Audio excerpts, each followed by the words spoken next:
திருமணத்திற்கு என்ன அவசியம்? பாலமரம் அவசியமா? பந்தல் அவசியமா? ரெக்கார்ட் டான்ஸ் அவசியமா? பாட்டு கச்சேரி அவசியமா? கூத்து கும்பாளங்கள் அவசியமா? பைக்கு திருமணங்கள் அவசியமா? ஹெலிகாப்டர்ல போய் கல்யாணம் பண்றீங்களே அது அவசியமா? நபி அவர்கள் காட்டி தந்த அந்த திருமணத்தை நீங்க பாருங்க. திருமணத்திற்கு தேவையான மிக முக்கியமான விஷயம் என்ன? யார் மணப்பெண்ணாக இருக்கிறாரோ அந்த பெண்ணுடைய சம்மதம் வேண்டும். யார் மணமகனாக இருக்கிறானோ அவருடைய சம்மதம் வேணும். இந்த கல்யாணம் என்பது இப்படித்தான் நடக்கிறதா? அன்னிக்காஹு மின் சுன்னத்தி, திருமணம் என்பது என்னுடைய வழிமுறை, நீங்க அதை பின்பற்றுங்க. ஆலிம்களே, மனசாட்சி இருக்குதா? இவ்வளவு அநியாயம் நடக்கிறது, இவ்வளவு அக்கிரமம் நடக்கிறது, இவ்வளவு மோசமான செயல்பாடு நடக்கிறது. திருமணத்தின் பேரால நடக்கக்கூடிய அக்கிரமங்கள் அநியாயங்கள் ஒன்னு ரெண்டு அல்ல, அவ்வளவு நடக்கிறது. இன்னைக்கு குறைஞ்சபட்சம் இங்க கண்டிச்சாது பேச வேண்டாமா? இது தப்புப்பா, மார்க்கத்துல இல்ல, நபி அவர்கள் இப்படி காட்டி தரல, எளிமையான திருமணத்தை தான் காட்டி தந்தாங்க. நீங்க ஆடக்கூடிய இந்த குப்பாட்டங்கள் அல்லது கூத்தாட்டங்கள் இஸ்லாத்துல இல்லப்பா. குறைஞ்சபட்சம் ஒரு நட்பின் அடிப்படையிலேயாவது சொல்ல வேண்டாமா? அஸ்ஸலாமு அலைக்கும் வரஹ்மத்துல்லாஹி வபரகாத்துஹு. கண்ணியம் நிறைந்த எல்லாம் வல்ல ஏக இறைவனின் நல்லடியார்களே, இந்த நேரத்திலே ஆடம்பர திருமணமும் சமுதாய பொறுப்பும் என்ற ஒரு தலைப்பு எனக்கு வழங்கப்பட்டு இருக்கிறது. ஏன் இந்த நேரத்திலே இது போன்ற ஒரு தலைப்பை எனக்கு தந்திருக்கிறார்கள் என்றால், இஸ்லாமிய சமூகம் அனைத்து சமுதாயங்களுக்கும் முன்மாதிரியாக திகழ வேண்டும். திருமறை குர்ஆனிலே வல்ல அல்லாஹ் நமக்கு தெளிவுபடுத்தி காட்டுகிறான். வகதாலிக ஜஅல்நாகும் உம்மத்தம் வஸதா. ஏக இறைவனை அல்லாஹ்வை மாத்திரம் நம்பி இருக்கக்கூடிய இஸ்லாமிய சமூகம் நடுநிலை சமுதாயமாக அனைத்து மக்களுக்கும் ஒரு முன்மாதிரி சமுதாயமாக அவர்கள் இருக்க வேண்டும் என்ற கருத்தின் அடிப்படையிலே இறைவன் சொல்லி காட்டுகிறார்.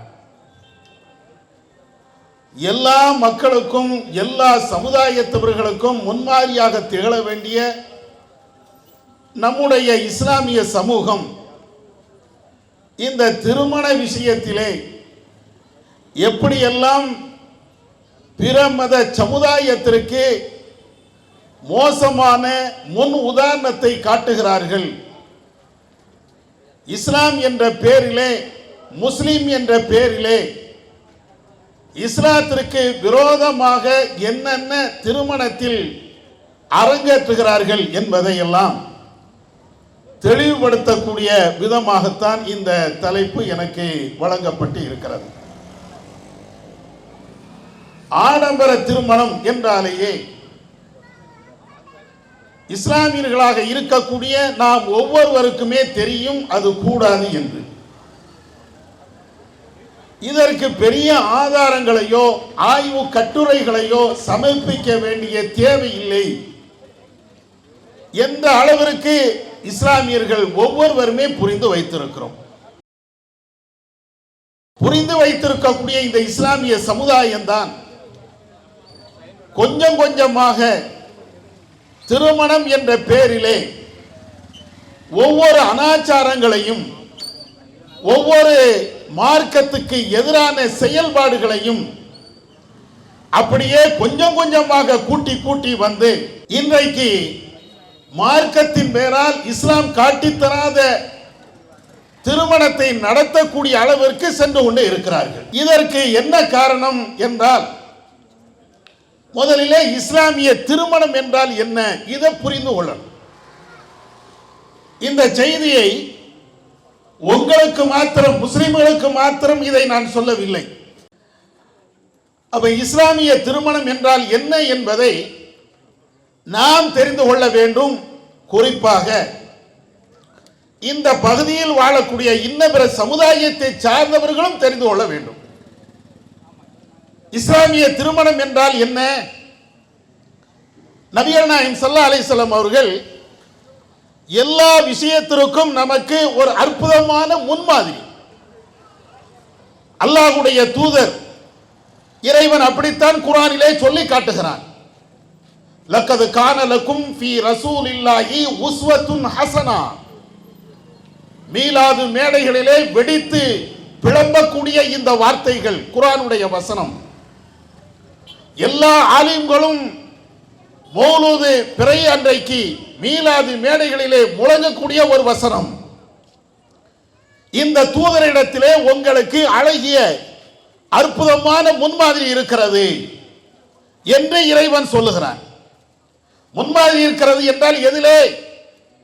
தொழக்கூடிய விஷயத்தில் முன்மாதிரி, நோன்பு வைப்பதிலே முன்மாதிரி, தான தர்மம் கொடுப்பதிலே முன்மாதிரி, அண்டை வீட்டார்களோடு பழகக்கூடிய விஷயத்திலே முன்மாதிரி, பிற மத மக்களோடு எப்படி நாம் கலந்து பேச வேண்டும் என்பதிலே முன்மாதிரி, கொடுக்கல் வாங்கலிலே, வியாபாரம் செய்வதிலே, தொழில் செய்வதிலே, படிப்பதிலே அனைத்திலேயும் முன்மாதிரி. அந்த முன்மாதிரி அல்லாஹ்வுடைய தூதர் ஸல்லல்லாஹு அலைஹி வஸல்லம் அவர்கள் தான் திருமணத்திற்கும் நமக்கு அற்புதமான ஒரு முன்மாதிரி. நபிகள் நாயகம் ஸல்லல்லாஹு அலைஹி வஸல்லம் அவர்கள் சொல்கிறார்கள், நான் திருமணம் முடித்திருக்கிறேன், நான் பிள்ளைகளை பெற்று இருக்கிறேன், நான் வணங்குகிறேன், நோன்பு வைக்கிறேன், நோன்பு வைக்காமலும் இருக்கிறேன். உங்களை விட இறையச்சத்தில் அதிகம் தகுதி படைத்தவன் நானாக இருக்கிறேன் என்று நபி அவர்கள் சொல்லிவிட்டு, ஃபமன் ரகிப அன் சுன்னதி, என்னுடைய இந்த வழிமுறைகளை எவர் புறக்கணிக்கிறாரோ அவர் என்னை சார்ந்தவர் அல்ல. மனைவி மக்களோடு வாழுகிறேன், குடும்பத்தார்களோடு நான் வாழுகிறேன், ஏக இறைவரை நான் வழிபாடு செய்கிறேன், அவனுக்காக வேண்டி நான் நோன்பு நோக்கிறேன், சில நேரங்களில் நோன்பை விடவும் செய்கிறேன். இது எல்லாம் நான் செய்யக்கூடிய காரியங்கள். என்னிடத்தில் நீங்கள் முன்மாதிரியாக இருக்க வேண்டும் என்றால், பெற வேண்டும் என்றால் என்னை போன்று நீங்கள் திருமணம் முடித்துக் கொள்ளுங்கள். அல்லாஹ்வுடைய தூதர் அழகாக நமக்கு வழிகாட்டி இருக்கிறார்கள். இன்னும் சொல்ல வேண்டும் என்றால், நம்முடைய இஸ்லாமிய சமூகம் திருமணம் நடத்துகின்ற அந்த மேடையிலேயே ஒரு வார்த்தையை படிக்கவும் செய்வார்கள். அந்நிகாஹு மின் சுன்னதி, திருமணம் என்பது என்னுடைய வழிமுறை. ஃபமன் ரகிப அன் சுன்னதி ஃபலைஸ மின்னி, இந்த என்னுடைய வழிமுறையை எவர் புறக்கணிக்கிறாரோ அவர் என்னை சார்ந்தவர் அல்ல. இந்த வார்த்தை ஹதீஸ்களில் இல்லை, ஆதாரபூர்வமான செய்தியாக இல்லை. இருந்தாலும் இஸ்லாமிய சமூகம் திருமணம் நடைபெறுகின்ற அந்த நேரத்திலே குத்துபா என்று சொல்லப்படுகின்ற அந்த உரை நிகழ்த்துகின்ற பொழுது இந்த வார்த்தையை மறக்காமல் சொல்வார்கள். ஆனால் இஸ்லாமிய சமூகத்திற்கு இதனுடைய அர்த்தம் என்னவென்று தெரியாது. நபி அவர்கள் காட்டி தந்த திருமணம், அந்த நபி அவர்கள் காட்டி தந்த திருமணத்தை நபி அவர்கள் சொல்லி தந்த அடிப்படையிலே செய்ய வேண்டும் என்ற கருத்தில் அந்த செய்தி மொழியப்படுகிறது. இப்படியெல்லாம் நீங்களும் பேசுகிறீர்களே, திருமண மேடைகளிலே இந்த வார்த்தைகளை மொழிகிறீர்களே, நபி அவர்கள் நம்முடைய திருமணத்திற்கும் ஒரு முன்மாதிரி என்று நீங்களும் ஒத்துக்கொள்கிறீர்களே, அந்த அல்லாஹ்வுடைய தூதர் திருமணத்தை எப்படி நடத்தி காட்டினாங்க? எவ்வளவு எளிமையாக நடத்தி இருக்கிறாங்க. இன்றைக்கு திருமணம் என்பது இந்த சமூகத்திலே திணிக்கப்பட்ட மிகவும் கஷ்டமான ஒரு நிலையாக மாற்றப்படவில்லையா? ஆனால் அல்லாஹ்வுடைய தூதர் காட்டி தந்த அந்த திருமண வழிமுறைகளை நீங்கள் பாருங்கள். யாரும் கல்யாணம் பண்ணிட்டு போயிடலாம், எவரும் திருமணம் பண்ணிட்டு போயிடலாம், எந்த கஷ்டமும் கிடையாது. திருமணம் என்ற பெயரால இன்றைக்கு மன கவலைக்கு உட்படாத எந்த குடும்ப தலைவனும் இருக்க இயலாது. பெண் பிள்ளையை பெற்றுவிட்டார்கள் என்றால் அதற்காக வேண்டி அந்த பிள்ளை பிறந்ததுல இருந்து இன்னொருத்தன் கையில கட்டி கொடுக்கிற வரையிலையும் அவனுக்கு ஒரே கவலை, என் பிள்ளையை எப்படி கட்டி கொடுப்பது, என் பிள்ளைக்கு எப்படி திருமணம் வைப்பது. திருமணம்க்கு மாப்பிள்ளை பேசிவிட்டார்கள் என்றால் அப்ப இன்னும் கூடுதல் கவலை, யாரை கூப்பிடணும், யாரு விடுபட்டு கூடாத, அவரை கூப்பிடணுமா, இவரை கூப்பிடணுமா, லிஸ்ட போடு, எழுதி வை. இப்படி எல்லாம் கஷ்டப்படுறோமே. திருமணம் என்ற பெயரால நமக்கு நாமே நம்முடைய தலையில மிகப்பெரிய பாரத்தை தூக்கி வைத்துக் கொண்டு இன்றைக்கு நாம நிக்கிறோமே. உங்களுக்கும் எனக்கும் இந்த உலகத்திற்கும் முன்மாதிரியாக திகழ்ந்த கண்மணி நாயகம் ஸல்லல்லாஹு அலைஹி வஸல்லம் அவர்கள் இந்த திருமணத்தை எப்படி நடத்தி காட்டினார்கள், தன்னுடைய திருமணத்தை எப்படி அவர்கள் நடத்தி காட்டி இருக்கிறார்கள் பாருங்க. ஹதீஸ்களை கொஞ்சம் எடுத்து பாருங்க. நபிகள் நாயகம் ஸல்லல்லாஹு அலைஹி வஸல்லம் அவர்கள் ஒரு போருக்கு சென்று விட்டு திரும்பி வருகிறார்கள். அன்னை சஃபியா ரலியல்லாஹு தஆலா அன்ஹா அவர்களை திருமணம் முடிக்க போறாங்க. திருமணம் முடிக்க போகின்ற அந்த நேரத்தில் சஹாபாக்களும் கூட இருக்கிறாங்க. நபி அவர்கள் கொஞ்சம் தூரத்தில் நிற்கிறாங்க. நபி அவர்களுக்கு பக்கத்தில் ஒரு பெண்மணி இருக்கிறாங்க. இந்த பெண்ணை அல்லாஹ்வுடைய தூதர் திருமணம் முடித்தார்களா முடிக்கலையா சஹாபாக்கள் மாறி மாறி பேசிக்கிறாங்க. அப்பொழுதுதான் நபிகள் நாயகம் ஸல்லல்லாஹு அலைஹி வஸல்லம் அவர்கள் அந்த பெண்ணை திருமணம் முடித்தார்கள் என்றால் அதற்குன்னு சில அடையாளங்கள் இருக்கும். அதை வைத்து ரசூலுல்லாஹ் அந்த பெண்ணை கல்யாணம் பண்ணிட்டாங்க என்று நாம புரிந்து கொள்வோம். சஹாபாக்கள் பேசுறாங்க. என்ன அடையாளம்? அல்லாஹ்வுடைய தூதர் அந்த பெண்ணை அவர்கள் முழுமையாக மறைத்து விட்டார்கள் என்றால் அந்த பெண்ணை கல்யாணம் பண்ணிட்டாங்கன்னு அர்த்தம். ஒரு பேச்சுக்கு அந்த பெண்ணை அவர்கள் மறைக்கவில்லை என்றால், சாதாரணமாக விட்டு விடுகிறார்கள் என்றால் அந்த பெண்ணை நபி அவர்கள் அடிமையாக வைத்திருக்கிறார்கள் என்று அர்த்தம். இதை பேசிக்கிட்டே இருக்கும்போது நபிகள் நாயகம் ஸல்லல்லாஹு அலைஹி வஸல்லம் அவர்கள் அந்த பெண்ணை முழுமையாக மறைக்கிறார்கள். சஹாபாக்கள் பேசுகிறார்கள், நபி அவர்கள் அந்த பெண்ணை கல்யாணம் பண்ணிட்டாங்க. முடிஞ்சு போச்சு. கல்யாணத்துக்கு என்ன தேவை? திருமணத்திற்கு என்ன அவசியம்? வாழைமரம் அவசியமா? பந்தல் அவசியமா? ரெக்கார்ட் டான்ஸ் அவசியமா? பாட்டு கச்சேரி அவசியமா? கூத்து கும்பாளங்கள் அவசியமா? பைக்கு திருமணங்கள் அவசியமா? ஹெலிகாப்டர்ல போய் கல்யாணம் பண்றீங்களே அது அவசியமா? நபி அவர்கள் காட்டி தந்த அந்த திருமணத்தை நீங்க பாருங்க. திருமணத்திற்கு தேவையான மிக முக்கியமான விஷயம் என்ன? யார் மணப்பெண்ணாக இருக்கிறாரோ அந்த பெண்ணுடைய சம்மதம் வேண்டும். யார் மணமகனாக இருக்கிறானோ அவருடைய சம்மதம் வேணும். இவங்க ரெண்டு பேருடைய சம்மதம் இருந்தா போதும். அடுத்து என்ன தேவை? அந்த பெண்ணுக்கு மகர் என்று சொல்லக்கூடிய அட்வான்ஸ் ஜீவனாம்சத்தை மணமகன் அவன் கொடுக்க வேண்டும். இது ஒரு திருமணத்தில் இஸ்லாம் காட்டி தந்த ஒரு வழிமுறை. அடுத்து என்ன? அந்த பெண்ணுடைய வலி பொறுப்புதாரர் அந்த பெண்ணுடைய சம்மதத்தை கேட்டு திருமணத்தை நடத்தி வைக்கணும். இவ்வளவுதான். ஒரு செகண்ட் ஆகுமா? ஒரு மணமகன் ஒரு மணப்பெண்ணு இவங்க ரெண்டு பேரும் இருந்து இல்ல நான் உன்னை கட்டிக்கிறேன், நான் திருமணம் பண்ணிக்கிறேன், சம்மதம் தான் என்று தெரிவித்து அந்த திருமணத்திற்கு மணப்பெண்ணுக்கு மகர் தொகையை கொடுத்து விட்டார்கள் என்றால் வலியோடு திருட்டு திருமணம் அல்ல, இழுத்துக்கிட்டு ஓடி போய் கல்யாணம் பண்ணக்கூடிய அந்த கேடுகட்ட திருமணம் அல்ல. மணமகனுடைய பெற்றோருடைய அல்லது உறவுக்காரர்களுடைய முன்னிலையில் அல்லது ஜமாத்தார்களுடைய முன்னிலையில் அந்த திருமணம் நடக்கிறது, சாட்சிகளோடு நடக்கிறது. இதுதானே கல்யாணம். நபி அவர்கள் இப்படித்தானே கல்யாணம் காட்டி தந்திருக்கிறாங்க. நம்ம செய்யக்கூடிய திருமணம் இருக்கா? இது எங்கே இருக்கிறது? எந்த ஹதீஸ்ல இருக்கிறது? எந்த கிஸ்ஸாக்கள்ல இருக்கிறது? இன்னும் சொல்ல போனால் அந்த செய்தியை நீங்கள் முழுமையாக படித்து பாருங்கள். புகாரி முஸ்லிம் போன்ற ஹதீஸ் கிரந்தங்கள்ல இருக்கும். நபி அவர்கள் சஃபியாவை கல்யாணம் பண்றாங்க. கூட இருக்கக்கூடிய நபி தோழர்களே அதை கண்டுபிடிக்கிறதுக்கு சிரமப்பட்டார்கள். நபி அவர்கள் திருமணம் முடிச்சிட்டாங்க. அதற்கு பின்னாலே வலிமா விருந்து அனஸ் ரலியல்லாஹு தஆலா அன்ஹு அவங்க அறிவிக்கிறாங்க, நபிகள் நாயகம் ஸல்லல்லாஹு அலைஹி வஸல்லம் அவர்கள் சஃபியாவுக்கு உணவை கொடுத்தார்கள், வலிமா விருந்தை கொடுத்தார்கள். அங்கே இருக்கக்கூடிய தோழர்களுக்கு நபி அவர்கள் வலிமா விருந்தை கொடுத்தார்கள்.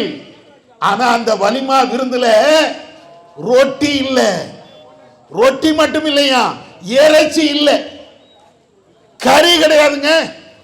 ரசூலுல்லாஹ் சஃபியாவை கல்யாணம் பண்றாங்க, வலிமா விருந்தும் கொடுக்கறாங்க. அந்த வலிமா விருந்துல நபி அவர்கள் கொடுத்த அந்த வலிமா விருந்துல ரொட்டியும் இல்ல, கறியும் இல்ல, இறைச்சியே இல்லை. இன்னைக்கு இப்படி ஒரு கல்யாணம் பண்ணி பாருங்களேன், எங்கேயும் இழுத்துட்டு வந்துட்டாம்பாங்க, கொச்சையாக பேசுவார்கள், அநாகரிகமாக பேசுவார்கள், இது திருமணமே இல்லை என்று மிக கடுமையான வார்த்தையில விமர்சனம் பண்ணுவார்கள். ஆனா நபி அவர்கள் சஃபியாவை கல்யாணம் பண்ணது இப்படித்தானே. இன்னும் சொல்ல போனால் நபி அவர்கள் இறைச்சியே வலிமா விருந்துக்கு கொடுக்கவில்லை என்பது அல்ல. அல்லாஹ்வுடைய தூதர் ஜைனப் என்ற அந்த பெண்ணை நபி அவர்கள் திருமணம் முடிக்கிறார்கள். அந்த செய்தியை அறிவிக்கக்கூடிய நபி தோழர்கள் சொல்கிறார்கள், நபிகள் நாயகம் ஸல்லல்லாஹு அலைஹி வஸல்லம் அவர்கள் ஜைனபுக்கு கொடுத்தது போன்று ஒரு வலிமா விருந்தை வேற யாருக்கும் கொடுக்கல. வலிமா விருந்து ரசூலுல்லாஹ் கொடுக்கறாங்க, ஜைனபுக்கு கொடுக்கறாங்க. ஜைனபுக்கு கொடுத்த அளவிற்கு சஃபியாவுக்கு ரசூலுல்லாஹ் கொடுக்கல, உம்மு குல்சூம் கொடுக்கல, ஏனைய மனைவிமார்களுக்கு கொடுக்கல. அதை விட உச்சகட்டமாக நபி அவர்கள் ஜைனபுக்கு வலிமா விருந்தை மிக பிரம்மாண்டமாக கொடுத்தாங்க. பிரம்மாண்டம்னா என்ன? மிக கடுமையாக வலிமா விருந்தை கொடுத்து விட்டார்கள் என்றால் என்ன? ஊருக்கே சாப்பாடு போட்டாங்களா? உலகத்துக்கே சாப்பாடு போட்டார்களா? மிக பிரம்மாண்டமாக பல லட்சம் ரூபாய் கல்யாண மண்டபத்தை பிடித்து கல்யாண மண்டபத்தில் விருந்து போட்டாங்களா? அவுலம ஷாத்தன் நபி அவர்கள் ஜைனபுக்கு ஒரே ஒரு ஆட்டை அறுத்து வலிமா விருந்து கொடுத்தார்கள். அவ்வளவுதான். பிரம்மாண்டமாக ரசூலா செஞ்ச அந்த வலிமா விருந்தினுடைய அளவு என்ன தெரியுமா? ஒரே ஒரு ஆடு, ஒரு ஆடை நபி அவர்கள் விருந்து கொடுத்தாங்க. இவ்வளவுதான். அப்ப ரசூலாவுடைய திருமணம் அவங்க காட்டி தந்த அந்த வழிமுறைகள் எல்லாத்தையும் நீங்க பாருங்க. எளிமை எளிமை என்றால் திருமணத்தை அல்லாஹ்வுடைய தூதர் அவ்வளவு எளிமையா காட்டினாங்க. இது யாருக்கு? ஏழைகளுக்கு மட்டுமா? ஒண்ணுமே இல்லாதவர்களுக்கு மட்டுமா? அனாதைகளுக்கு மட்டுமா? ரசூலுல்லாஹ் எல்லாத்துக்கும் முன்மாதிரி. நீ கோடீஸ்வரனாயிரு, அதற்கும் அவனுக்கும் அல்லாஹ்வுடைய தூதர் தான் முன்மாதிரி. நீ பிச்சைக்காரனாயிரு, உனக்கும் அல்லாஹ்வுடைய தூதர் தான் முன்மாதிரி. நீ படித்தவனாயிரு, இன்ஜினியராயிரு, டாக்டராயிரு, நீ திருமணம் முடி, ஆனால் அந்த திருமணத்திற்கு உனக்கு அல்லாஹ்வுடைய தூதர் தான் முன்மாதிரி. அதானே லக்கது கானலக்கும் ஃபீ ரசூலில்லாஹி உஸ்வத்துன் ஹஸனா. அல்லாஹ்வுடைய தூதர் உங்களுக்கு அழகிய முன்மாதிரி என்றால் எல்லாத்துக்கும் தானே, எல்லா மனிதர்களுக்கும் தானே. இந்த சமூகத்தில் உயர்ந்தவன் தாழ்ந்தவன் படித்தவன் படிக்காதவன் ஏழை யாரா இருக்கட்டுமே அத்தனை பேருக்கும் ரசூலுல்லாஹ் முன்மாதிரி இல்லையா? அந்த ரசூலுல்லாஹ் இவ்வளவு அற்புதமாக எளிமையாக எல்லாரும் கடைபிடிக்கக்கூடிய விதமாக அல்லாஹ்வுடைய தூதர் இப்படி காட்டி தந்தார். ஏன் இப்படி காட்டி தரணும்? ஏன் காட்டி தரணும் தெரியுமா? இஸ்லாம் இன்னொரு வழிமுறைகளை சொல்லி தருகிறது. இந்த மார்க்கம் என்பது எளிமையான மார்க்கம். இஸ்லாம் காட்டி தருகின்ற எந்த சட்டத்தை நீங்க எடுத்து பாருங்க. எனக்கு கடைபிடிக்க முடியாது, எனக்கு சிரமம் என்று சொல்லக்கூடிய ஒரு சட்டத்தை கூட நீங்க காட்ட முடியாது. எல்லாமே எளிமை. குழந்தை பிறப்பதாக இருந்தால் அது எளிமை, குழந்தையை வளர்ப்பதாக இருந்தால் அது எளிமை, பெற்றோரை பராமரிப்பதாக இருந்தால் அது எளிமை. எல்லா சட்டத்தையும் நீங்க பாருங்க. எந்த சட்டம் இஸ்லாத்துல கடுமையான சட்டம், என்னால பின்பற்ற முடியாத சட்டம் ஒன்னே ஒண்ணு நீங்க காட்டுங்க. ஏன்னா இஸ்லாத்தினுடைய பேசிக் இஸ்லாம் என்பது எளிமை. அதனாலதான் ரசூலுல்லாஹ் சொல்றாங்க, திருமணம் செலவு பிடிக்கக்கூடிய ஒரு வணக்கம் என்றால், செலவு பிடிக்கக்கூடிய ஒரு வழிமுறை என்றால் திருமணம். அதுலதான் கடுமையாக செலவு பண்ணுவோம். அதுக்கு தான் ரசூலுல்லாஹ் எவ்வளவு அழகாக எவ்வளவு எளிமையாக இதுதாப்பா திருமணம். இது எல்லாத்தையும் தாண்டி அல்லாஹ்வுடைய ரசூல் சொன்னாங்களா இல்லையா? இன் ஆலமன் நிக்காஹி பரக்கா ஐஸரஹு மௌனா. இறைவனுடைய அருளும் இறைவனுடைய பரக்கத்தும் கிடைக்கக்கூடிய ஒரு திருமணம், எந்த திருமணம் இலகுவாக எளிமையாக செலவுகள் குறைவாக நடத்தப்படுகிறதோ அந்த திருமணம் தான். இறைவனுடைய பரக்கத்து வேணுமா? எளிமையா திருமணம் நடத்து. இறைவனுடைய அருள் வேண்டுமா? எளிமையா திருமணம் நடத்து. நீ கோடீஸ்வரனா இருந்தாலும் சரி, ஏழையாக இருந்தாலும் சரி, உனக்கு இறைவனுடைய அருள் தான் தேவை என்றால் எளிமையா நடத்து. அதுலதான் அல்லாஹ்வுடைய அருள் இருக்கிறது. எவ்வளவு அழகாக அல்லாஹ்வுடைய தூதர் சொன்னாங்க. அப்ப ரசூலுல்லாஹ் காட்டி தந்த திருமணம், அவர்கள் பேசிய பேச்சுக்கள், இவைகள் எல்லாத்தையும் நீங்க கோர்வையாக பார்த்தீர்கள் என்றால் திருமணம் என்பது அவ்வளவு எளிமை, கஷ்டமே கிடையாது.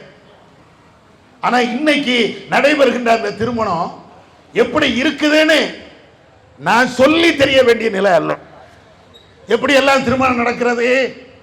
இஸ்லாமிய சமூகம் நடத்தக்கூடிய திருமணத்தை தான் சொல்கிறேன். இன்னபிற மக்கள் அது அவங்களுடைய விருப்பம், வேறு சமுதாயத்தை சார்ந்தவர்கள் அது அவங்களுடைய மத நம்பிக்கை அல்லது அவருடைய கொள்கையின் அடிப்படையில் செய்வாங்க. நான் சொல்லக்கூடிய சம்பவம் அல்லது நான் சொல்லக்கூடிய விஷயங்கள் நம்முடைய சமூகம், இஸ்லாமிய சமூகம் செய்யக்கூடிய அந்த திருமணத்தை நீங்க எடுத்து பாருங்க. சமீபத்தில் ஒரு திருமணம், வட நாடுகளில் நடந்த, வட பகுதிகளில் நடந்த ஒரு திருமணம். என்ன செய்யறாரு? பிளைட்ல போய் தான் அவர் தாலி கட்டுவாராம். தாலி கட்டுவதுன்னு ஒண்ணு வச்சிருக்கிறாங்க. கல்யாணம் பண்ணுவது எங்க? பிளைட். அதுக்குன்னு வாடகைக்கு பிளைட் பிடிச்சி மணமகள் மணமகன் தேவனா லெப்ப அசர்த்து எல்லாத்தையும் கூட்டி வச்சுக்கிட்டு அல்லது பெண்ணுடைய சொந்தக்காரங்க நெருங்கிய உறவுக்காரங்க இவங்க மட்டும் ஒரு பிளைட்ல போய் அப்படியே பறந்துகிட்டே கல்யாணம் பண்றாராம். என்னப்பா பறந்துகிட்டே கல்யாணம் பண்ணா பறக்கத்து கூடிருமா? பறந்துகிட்டே கல்யாணம் பண்ணதுனால உனக்கு அபிவிருத்தி கூடுதலா வந்துருமா?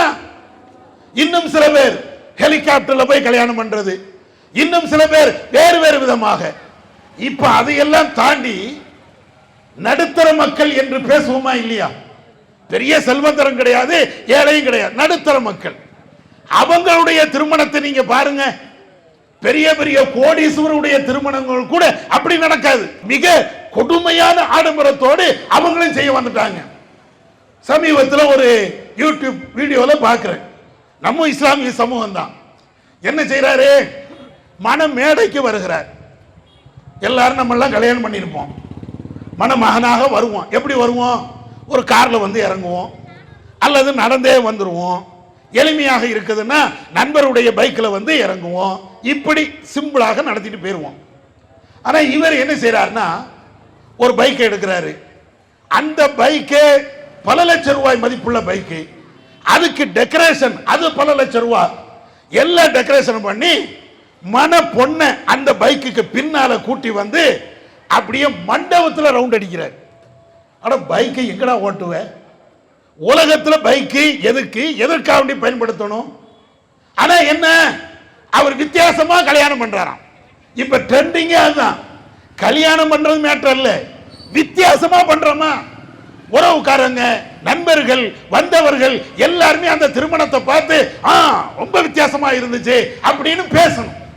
அதுக்காக என்ன செய்யறது, பைக்கில் இன்னும் கல்யாணமே கட்டல, அடுத்த பிள்ளைதான் அது. கல்யாணம் கட்டி முடிச்சா தானே தன்னுடைய மனைவின்னு ஆகும். ஆனால் அடுத்தவுடைய ஒரு பெண்ணை இவனுடைய பைக்கில் அப்படியே மண்டபத்தை சுத்தி வர்றது. மண்டபத்துக்கு வெளியில இல்ல, மண்டபத்துக்கு உள்ள சேரெல்லாம் போட்டிருப்பாங்கல்ல, அந்த இடத்திலேயே அப்படியே ரவுண்ட் அடிக்கிறது. ஒரு வீடியோவில் இப்படியே ரவுண்ட் அடிக்க போனவன் போத்திருக்கவும் விழுந்துட்டான். தேவையா உனக்கு? அந்த பிள்ளையோ பயந்து உட்கார்ந்துருக்கும். இவன் போய் அப்படியே ரவுண்ட் அடிக்கிறங்கிற பேர்ல இவனும் ஒரு ட்ரெண்டிங் காட்டணும் அப்படிங்கிற பேர்ல கீழே சாச்சும் போட்டான். சில பேர் அப்படியே சுத்திட்டு மேடையில் கொண்டு போய் ஏற்றி வச்சு இதுதான் என் மனைவி பார்த்துக்கிடுங்க, அதுக்கப்புறம் தான் கல்யாணம் நடக்கா. இது ஒரு ட்ரெண்டிங். அடுத்து என்ன, கேரளா ஸ்டைல். முதல்ல அங்கிருந்து ஆரம்பிச்சாங்கன்னு நினைக்கிறேன். மணமகன் வருவார், வருகின்ற அந்த நேரத்திலேயே டான்ஸ், அவரை சுற்றி சில ஆட்கள் அப்படியே ஆடிக்கொண்டே பாடிக்கொண்டே வருவார்கள். அதற்கு பின்னாடி மணமகள் வருவாள். மணமகள் வருகின்ற பொழுது அவங்களுக்கு சுத்தியும் சில பேர் டான்ஸ் இப்படியே ஆடிக்கிட்டே மேடையில் கொண்டு போய் வச்சிருது. அதுக்கு அடுத்து என்ன, இப்படி இது அப்படியே டெவலப் ஆகி எதுக்கப்ப நீங்கள்லாம் ஆடுறீங்க, இதெல்லாம் ட்ரெண்டிங் முடிஞ்சு போச்சு. ஓல்டு ஃபேஷன் அதெல்லாம் முடிஞ்சு போச்சு. இப்ப லேட்டஸ்ட் ஃபேஷன் என்ன, எல்லாரும் கீழே இறங்க, இவ என் மனைவி நான் மாப்பிள்ள, நாங்க ரெண்டு பேருமே டான்ஸ் ஆடுவோம். கூட ஆடுவதற்கு சினிமா பாணியில கூட ஆடுவதற்கு சில பெண்களை விட்டுருப்பாங்களா இல்லையா, அது மாதிரி வாடகைக்கு சில பெண்களை கூட்டு இவ கதாநாயகன் கதாநாயகி கூட ஆடுவதற்கு பல பேர் உட்கார்ந்து டான்ஸ் ஆடிக்கிட்டு. இல்ல வேடிக்கை என்ன தெரியுமா, இந்த டான்ஸ் இந்த கும்பாலம் இந்த அடிப்படையில் ஒரு கல்யாணம் நடக்கும். அந்த இடத்துல போய் நம்ம ஆலிம்சா போய் அல்லாஹுமா அல்லி பைனஹுமா கமா அல்லப்த பைன ஆதம் வ ஹவ்வா. என்ன அர்த்தம்? யா அல்லாஹ், இந்த தம்பதிகளை ஆத நபி ஹவ்வா அலைஹிஸ்ஸலாம் அவர்களையும் எப்படி நீ இணைத்தாயோ அப்படியான. எப்ப என்ன சொல்ல வர, ஆதமும் ஹவ்வாவும் கல்யாணம் பண்ணும்போது இப்படி டான்ஸ் ஆடிட்டு வந்தாங்களா? ஆத நபி அங்க, அவங்க மனைவி இங்க, ரெண்டு பேரும் இப்படி கூத்து கும்பாலம் இப்படி வந்தாங்களா? நூஹ் நபியை சொன்ன, இத்ரீஸ் நபியை சொன்ன, சுலைமான் நபியை சொன்ன எல்லா நபிமார்களும் அந்த துவாரம் வருமா இல்லையா? கடைசியாக ரசூல்லா, அப்ப ரசூல்லாவும் ஆயிஷாவும் கல்யாணம் பண்ணாங்களே, இப்படிதான் கல்யாணம் பண்ணாங்களா? நூஹ் நபியும் அவங்களுடைய மனைவியை கல்யாணம் பண்ணாங்களே, இந்த லட்சணத்தான் கல்யாணம் பண்ணாங்களா? சுலைமான் நபி கல்யாணம் பண்ணாங்களே, இப்படித்தான் கல்யாணம் பண்ணாங்களா? தாவூத் நபி, இத்ரீஸ் நபி, இப்ராஹிம் நபி, இஸ்மாயில் நபி, எல்லா நபிமார்களையும் சொல்றீங்களே, இந்த கல்யாணம் என்பது இப்படித்தான் நடக்கிறதா? அந்த திருமணத்துல தான் அன்னிக்காஹு மின் சுன்னத்தி, திருமணம் என்பது என்னுடைய வழிமுறை, நீங்க அதை பின்பற்றுங்க. ஆலிம்களே, மனசாட்சி இருக்குதா? இவ்வளவு அநியாயம் நடக்கிறது, இவ்வளவு அக்கிரமம் நடக்கிறது, இவ்வளவு மோசமான செயல்பாடு நடக்கிறது.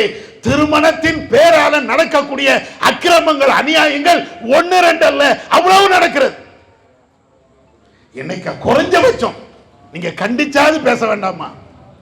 இது தப்புப்பா, மார்க்கத்தில் இல்ல, நபி அவர்கள் இப்படி காட்டி தரல, எளிமையான திருமணத்தை தான் காட்டி தந்தாங்க. நீங்க ஆடக்கூடிய இந்த குப்பாட்டங்கள் அல்லது கூத்தாட்டங்கள் இஸ்லாத்தில் இல்லப்பா. குறைஞ்சபட்சம் ஒரு நட்பின் அடிப்படையிலேயாவது சொல்ல வேண்டாமா? உங்களுக்கு அந்த உரிமை இருக்கா இல்லையா? அந்த தகுதி இருக்கா இல்லையா? அந்த கல்யாணத்திலையும் நீங்க போய் கலந்து கொண்டு நீங்களும் அந்த மணமக்களை வாழ்த்தி விட்டு, அதுவும் நபி அவர்கள் காட்டி தந்த திருமணம் எந்த கோணத்தில் நீங்க பேசிவிட்டு அரபியில் அதை சொல்லிவிட்டு வருகிறீர்கள் என்றால், அப்ப இந்த திருமணம் நபி அவர்களுக்கு மாற்றமாக நடக்கக்கூடிய இந்த ஆடம்பரம் அனாச்சாரமான திருமணத்தை நாங்க தானே கண்டிக்கிறோம். வேற யாரு கண்டிக்கிற சொல்லுங்க? இது அநியாயமா தெரியல, அக்கிரமா தெரியலையா? சரி, இது ஒரு பக்கம். இன்னொரு பக்கம் என்ன? திருமணம் என்றால் வான வேடிக்கை இல்லாத, வேட்டுகள் வெடிகள் இது மாதிரி இல்லாத ஒரு கல்யாணத்தை இப்ப பார்க்கிறதே ரொம்ப அரிதாயிடுச்சு. திடீர்னு டாண்டின்னு சத்தம் கேட்கும். ஒரு நேரத்தில் தீபாவளிக்கு சத்தம் கட்டுச்சு, இன்னைக்கு எப்ப பார்த்தாலும் தீபாவளியா இருக்குது. என்ன கல்யாணம்? ஞாயிற்றுக்கிழமை என்றால் வெடி, இங்க இருந்து அங்க, அங்க இருந்து இங்க. இது எந்த ரசூலுல்லாஹ் கற்று தந்தாங்க? இதுக்கும் நம்ம ஆலிம் சாதாரண போய் கல்யாணம் நடத்துறீங்க. இந்த வான வேடிக்கைகள், மிக கடுமையான நோய்களை தருகின்ற இந்த மாதிரி நிகழ்வுகள் இவ்வளவு நடக்கா இல்லையா? இது எல்லாம் இத மாதிரி ஒவ்வொன்றா நீங்க எடுத்துக்கிட்டே பாருங்க. திருமணத்தின் பேரால நம்முடைய சமுதாயம் அவங்களுடைய காசை, பொருளாதாரத்தை சீரழிக்கக்கூடிய, சின்னாபின்னமாக ஆக்கக்கூடிய இது போன்ற நிகழ்வுகளை நீங்க பாருங்க. சாப்பாடு, உணவு விநியோகம் கேட்டாச்சுன்னா வலிமா விருந்து, ஏன் தகுதிக்கு தக்கன நான் கொடுப்பேன். எனக்கு அல்லாஹ் செல்வத்தை தந்திருக்கிறான், வளமான ஒரு வாழ்வை தந்திருக்கிறான், எனவே ஊருக்கே நான் சாப்பாடு போடுவேன், உறவுகள் அத்தனை பேருக்கும் நான் சாப்பாடு போடுவேன். போடுறீங்களே, புள்ளி விவரம் என்னன்னு தெரியுமா உங்களுக்கு? புள்ளி விவரம் என்னன்னு தெரியுமா? சமீபத்தில் பெங்களூர்ல இருக்கக்கூடிய ஒரு யூனிவர்சிட்டி, அவங்க நாட்டில் நடக்கக்கூடிய, அதுவும் குறிப்பாக திருமணத்தில் போடுகின்ற விருதை பற்றி ஒரு ஆய்வு பண்றாங்க. அமெரிக்காவில் ஆய்வு இல்ல, லண்டன்ல பண்ணக்கூடிய ஆய்வு இல்ல, இந்தியாவில் நடைபெறுகின்ற குறிப்பாக திருமணத்தில் ஏற்படுகின்ற அந்த வீண் விரயம், உணவுல வீண் விரயம், அதை ஆய்வு பண்றாங்க. ஆய்வு பண்ணி சொல்றாங்க, ஒரு நாள் நடக்கக்கூடிய திருமணம், ஒரு நாள்ல நடக்கக்கூடிய அந்த திருமணத்தில் உணவுக்காக வேண்டி மாத்திரம் தயார் செய்யப்பட்டு அது வீண் விரயம் செய்யப்படுத. நம்ம சாப்பிட்டுட்டு போறது இல்ல, வெளியில கொண்டு போய் கொட்டுதாங்களே, சாப்பிடாம வேற எங்கேயா தூக்கி எறிகிறாங்களே, அது மாத்திரம் 539 கோடி. 539 கோடி அளவிற்கு ஒரு நாள் திருமணத்தில் மாத்திரம், திருமணத்தின் பேரால நடைபெறுகின்ற அந்த விருந்தில வீண் விரயம் செய்யப்படுகிறது. ஜமாத்தார்களே, தோழர்களே, அன்புக்குரியவர்களே, கொஞ்சம் நீங்க யோசிச்சு பாருங்க. எவ்வளவு கஷ்டப்பட்டு அந்த பொருளாதாரத்தை நீங்கள் உருவாக்குறீர்கள். ஊர்ல வேலை இல்ல, படித்தோம், இங்கே நமக்கு வேலை இல்ல, தொழில் இல்ல, கடை வைத்தோம், அதுல வியாபாரம் இல்ல, பெட்டியை தூக்கிட்டு கல்ஃபுக்கு ஓடணுமே, வெளிநாடுகள்ல போய் வேலை செஞ்சோமே. நீங்கள் சம்பாதிக்கக்கூடிய ஒவ்வொரு ரூபாயினுடைய அந்த மதிப்பை கொஞ்சம் யோசிச்சு பாருங்க. அந்தரத்தில் தொங்கிக் கொண்டு பெயிண்ட் அடிச்சிங்களே, வனாந்தரத்தில் பாலைவனத்தில் அந்த வேகாத வெயில்ல அங்க போய் டாய்லெட் கழுவுனீங்களே, இவ்வளவு கஷ்டப்பட்டு வேர்வையை சிந்தி நீங்க சம்பாதித்து வருகின்ற அந்த காசு உங்க மனைவி சாப்பிட்டா பிரச்சனை இல்ல, பிள்ளைங்க சாப்பிட்டா பிரச்சனை இல்ல, உங்க வாப்பா உம்மா அடுத்தவன் எதிர் வீட்டுக்காரன் பக்கத்து வீட்டுக்காரன் நண்பர்கள் அவங்க பயன்படுத்தினா கூட பிரச்சனை இல்ல, குப்பைக்கு போதப்பா. திருமணம் என்ற பெயரால நீங்கள் செலவு செய்கின்ற இந்த விருது அதுவும் இப்ப என்ன விருந்துன்னு ஒரு சாப்பாடு 2 சாப்பாடு வைக்கிறது இல்லை, விதவிதமா வைக்கணுமா. புரோட்டா என்ன, இறைச்சி என்ன, பொரிச்ச இறைச்சி என்ன, ஆட்டு இறைச்சி என்ன, மாட்டு இறைச்சி என்ன, அதற்கு பின்னால ஐஸ்கிரீம். அது ஒரு வகையில் இருக்கக்கூடாது, 4 வகையில். எப்ப சாப்பிடுங்க, அல்லாஹ் அழகா சொல்றான், குலு வஷ்ரபு, நீங்க சாப்பிடுங்க குடிங்க, உங்க வயிற்றுக்குள்ள தள்ளுங்க, தப்பு இல்லை. ஆனா வலா துஸ்ரிஃபு, வீண் விரயம் செய்யாதீர்கள். ஒரு மனுஷன் சாப்பிடுகிறான் என்றால் எல்லாத்தையும் சாப்பிட முடியுமா? எவ்வளவுதான் இருக்கட்டுமே, எவ்வளவு சாப்பிட முடியும்? அவனுக்கு தகுந்தவர் தானே சாப்பிடுவான். அதுல இன்னொரு கொடுமை என்ன தெரியுமா? இந்த திருமண வீட்டில ஏன் இவ்வளவு பெரிய உணவுகள் வீண் விரயமாக ஆக்கப்படுகிறது என்றால், ஒரே நாள்ல பல திருமணம் நடக்கும். இங்க ஒரு கல்யாணம், அங்க ஒரு கல்யாணம், அங்க ஒரு கல்யாணம், ஒரு தெருவிலேயே 10 கல்யாணம். எல்லாருமே அந்த ஊர்வாசிகள், நண்பர்கள், உறவுக்காரங்க கூப்பிட்டு வருவாங்க. எனக்கே ஒரு நாளைக்கு 10 அழைப்பு வருது அப்படின்னு வச்சுக்கிடுங்களேன். அங்க கல்யாணம், இங்க கல்யாணம், இங்க கல்யாணம். 10 பேர் நமக்கு தெரிஞ்சவங்க, 10 வீட்டாரையும் என்ன கூப்பிடுறாங்க. எத்தனை வீட்டுல போய் சாப்பிடுவேன்? 10 வீட்லையும் சாப்பிட முடியுமா? 10 வயிறா அல்லாஹ் தந்திருக்கிறான், 10 வகையான குடலையா அல்லாஹ் தந்திருக்கிறான், 10 வாயையா அல்லாஹ் தந்திருக்கிறான், 20 கைகளையா அல்லாஹ் தந்திருக்கிறான். அடே, இறைவன் படைச்சது ஒரு வாய் ஒரு வயிறு. அதனால என்ன செய்ய முடியும்? 10 வீட்டுல ஒரே நாள்ல நமக்கு அழைப்பு வந்தாலும் ஒரு வீட்டுல தான் சாப்பிடுவோம், பாக்கி வீட்டுல சாப்பிட முடியாது. பேருக்கு தலையை காட்டிட்டு வருவோம், கொஞ்சம் ஜூஸோ தண்ணியோ குடிச்சிட்டு வந்துருவோம். கடைசி உனக்காக வேண்டி தயார் செய்யப்பட்ட அந்த உணவு குப்பை தொட்டைக்கு போகும். அதுதானே வீண் விரையும். போதா? எத்தனை இடங்கள்ல ஒரு லேசாக ஏதோ வந்தார்கள், நபி அவர்கள் போட்டது போன்று வலிமா விருந்தை எளிமையாக வைத்தீர்கள் என்றால் அதுல இவ்வளவு வீண் விரை வராத. ஆடம்பரம் என்ற பேர்ல ஏன் திருமணம் தான் இந்த ஊர்லேயே மிகச்சிறந்த திருமணமாக இருக்க வேண்டும் என்று பகட்டுக்காக வேண்டி நடத்தப்படுகின்ற அந்த திருமணத்தில் தான் இவ்வளவு பெரிய அநியாயம் நடக்கிறது. திருமணத்துக்கு சாப்பாடு என்ற பேர்ல பந்தலுக்கு டெக்கரேஷன் போடுறோமே எப்பா, அதாவது மண்டபத்தில் அவங்களே ஒரு டெக்கரேஷன் பண்ணியிருப்பாங்க, அது காணாதான். அதுக்கு பின்னால பல லட்சம் ரூபாய்க்கு மீண்டும் ஒரு டெக்கரேஷன். எதுக்கு இந்த டெக்கரேஷன்? எதுக்கு? ஒரு அரை மணி நேரம், 1 மணி நேரம். அந்த 1 மணி நேரத்துக்காக வேண்டி 10 லட்சம் ரூபாய் செலவு, 20 லட்சம் ரூபாய் செலவு அந்த மண்டபத்தை டெக்கரேஷன் பண்றது. நாளைக்கு நீ அங்க கட்டி இருக்கக்கூடிய அனைத்து பொருட்களும் குப்பையில போய் கிடக்கும். கல்யாணம் முடிஞ்சிட்டு அந்த மண்டபத்தை போய் நீங்க பாருங்க. கல்யாணம் நடக்கிறதுக்கு முன்னாடி புது மாப்பிள்ளை மாதிரி அந்த மண்டபம் சோடிக்கப்பட்டு இருக்கும். கல்யாணம் முடிஞ்ச பிறகு நீ அந்த மண்டபத்தை போய் நீங்க பாருங்க, எப்படி இருக்கும்?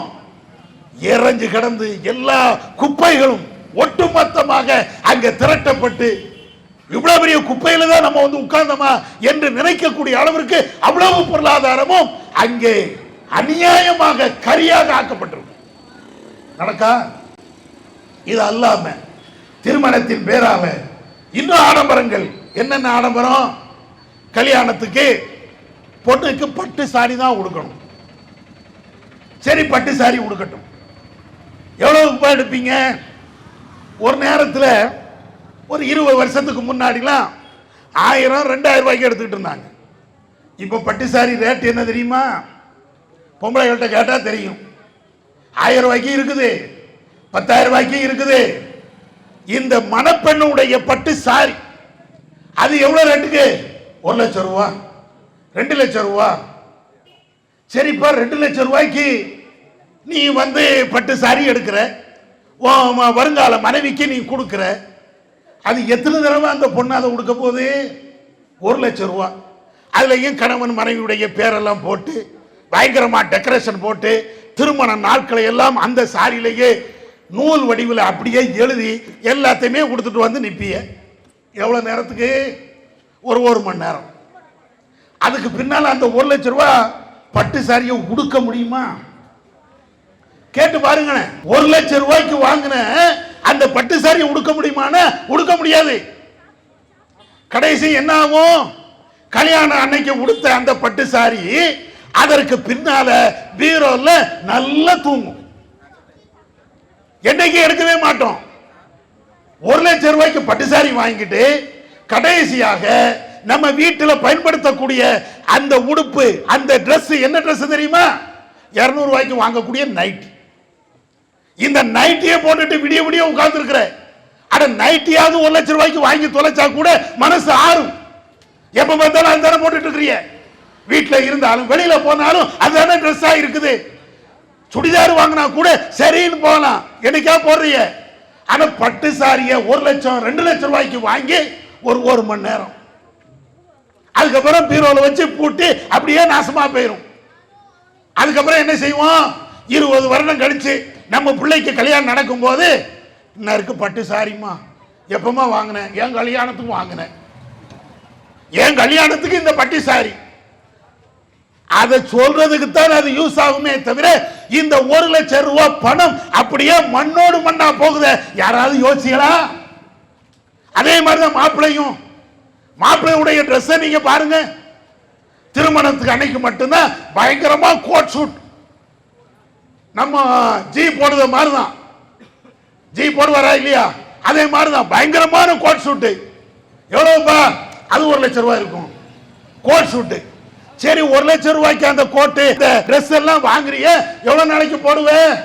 அந்த 1 மணி நேரம் தான், எல்லாம் முடிஞ்சு போயிடும். அடுத்த நாளைக்கு மாப்பிள்ளையா இருக்கும் போது எந்த ட்ரெஸ்ஸை, எந்த கோட்டை, எந்த ஆடையை நீ அணிந்து விட்டு நீ மாப்பிள்ளையா வந்தியோ, அதே ட்ரெஸ் அடுத்த நாள் நீ விடுத்துக்கிட்டு தெருல நீ போய் பாரு, கல்லால் அடிப்பான். நீ போய் பாருங்களேன். நேத்து வரையும் மணமேடையில் இருக்கும் போது கோட்டு என்ன, சூட்டு என்ன, அந்த கோட்டுக்கு மேல டை கட்டின அந்த ஸ்டைல் என்ன, அந்த கோட் பாக்கெட்ல வைக்கக்கூடிய அந்த கர்ச்சிப்புடைய மதிப்பு என்ன, நீ போடக்கூடிய மாலை இவ்வளவு தெரியலப்பா. அடுத்த நாள் இந்த தெருல போய அதே கோட்டு, அதே சூட்டு, அதே மாதிரி பல்வேறு அலங்காரங்கள், இப்படி போ, எல்லாரும் ஒரு மாதிரியா பார்ப்பான். எனக்கு என்ன லூசாயிவேன், நேரத்தே கல்யாணம் முடிஞ்சு போச்சு, இன்னைக்கு ஏன்டா இப்படி போற? அடே கழட்டி போடுற சொல்லுமா? உன் மனசு சொல்லுதா? ஊர் உலகம் சொல்லுதா? எல்லாரும் பேசுறாங்களா? அப்ப இந்த 1 லட்சம் ரூபாய்க்கு நீ போட்ட அந்த கோட்டு சூட்டுக்கு என்னடா மதிப்பு? உன் காசு வீண் விரயமாக ஆனதை தவிர வேற எந்த மதிப்பும் கிடையாது. பகட்டு. நீ 1 மாசம் அணிந்தாய், 2 மாசம் அணிந்தாய். ஆனா அதே நேரத்தில் 1 லட்சம் ரூபாய்க்கு வாங்கக்கூடிய இதே மனுஷன் அவன் டெய்லி போடுதானா இல்லையா? ஷர்ட் டெய்லி போடக்கூடிய அந்த Dress கடையில் போய் பாருங்க, சட்டை எவ்வளவுப்பா? 1000 ரூபாய், கொஞ்சம் குறைச்சு தாங்க. அடே கல்யாணத்துக்கு நீ 1 லட்சம் ரூபாய்க்கு கோட் வாங்கின, இப்போ ஒரு ஷர்ட் 1000 ரூபாய்க்கு போய் பார்க்கும்போது இல்ல இல்ல அது சரி வராது. இதை கூட வாங்கிட்டு போயிடலாமே, டெய்லி போடுவிய, அடிக்கடி பயன்படுத்துவிய. என்னைக்கும் பயன்படுத்தாத ஒன்றை பயன்படுத்திக்கிட்டு அதுக்கு இவ்வளவு காசு பயன்படுத்தினா, டெய்லி பயன்படுத்தக்கூடிய அந்த பொருளுக்கு கஞ்சத்தனம் பண்றான், அதுக்கு காசு கொடுக்க மாட்டேங்கிறான். சில பேர் கடனுக்கு வாங்கிட்டு வரான். அப்ப ஆடம்பரங்கள் எல்லாத்திலையும் வருது. Dressல எடுக்கும் போது ஆடம்பரம், அதே போல சாப்பாட்டுல ஆடம்பரம், திருமணம் நடத்தும் போது ஆடம்பரம், எல்லாத்திலையும் இப்படித்தான். இதனால விளைவுகள் என்ன? நம்முடைய சமுதாயத்தினுடைய பொருளாதாரம் இந்த சாப்பாட்டிலேயே போய்கிட்டே இருக்கிறது, வீணாக போய்கிட்டே இருக்கிறது. இதுதான் யதார்த்தம். நீங்கள் மறுமையை யோசிச்சு பாருங்க, மறுமையை நீங்கள் நினைத்து பாருங்கள். அந்த மறுமையில இறைவன் என்ன தண்டனையை இது போன்ற ஆட்களுக்கு தருகிறான்? வீண் விரையும் செய்றீங்களே, இன்னல் முபத்திரீன கானு இஹ்வானு ஷயாத்தீன். திருமணத்தின் அடிப்படையில் அல்லது வேற விதத்தின் அடிப்படையில் வீண் விரயம் செய்யக்கூடிய அத்தனை பேர்களுமே ஷைத்தானுடைய தோழர்கள், ஷைத்தானுக்கு சகோதரர்கள். ஆடம்பர திருமணம் பண்றியா? நீ முஸ்லிமாக இருந்தாலும் உன்னுடைய கூட்டாளி அப்துல் காதர் அல்ல, ஷைத்தான். நீ ஹதீஜாவாக இருந்தாலும் ஆடம்பரம் திருமணம் நீ செய்கிறாயா? உன்னுடைய தோழி ஷைத்தான். நான் சொல்லல, படைச்சவன் சொல்லி காட்டுகிறான், ரப்புல் ஆலமீன் சொல்லி காட்டுகிறான், நீ ஷைத்தானுடைய சகோதரன். இன்னொரு இடத்துல இவர்கள் அத்தனை பேர்களுமே நரகத்தில் கிடப்பார்கள். அதனால இந்த வீண் விரையும் இஸ்லாம் காட்டி தராத இஸ்லாம் தடுத்த ஒரு பாவமான செயல்.